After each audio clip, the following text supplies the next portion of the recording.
Adding admin to the Instagram page in 2024 is a pretty simple thing to do, and in this video I will be showing you exactly how you can do it.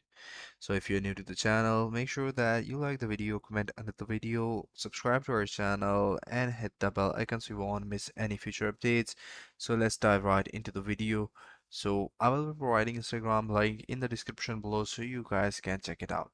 So what you need is an Instagram professional or business account. After that, what you have to do is to go to the Meta Suite. So once you are in Business Meta Suite, what you have to do is to log in with your official ID.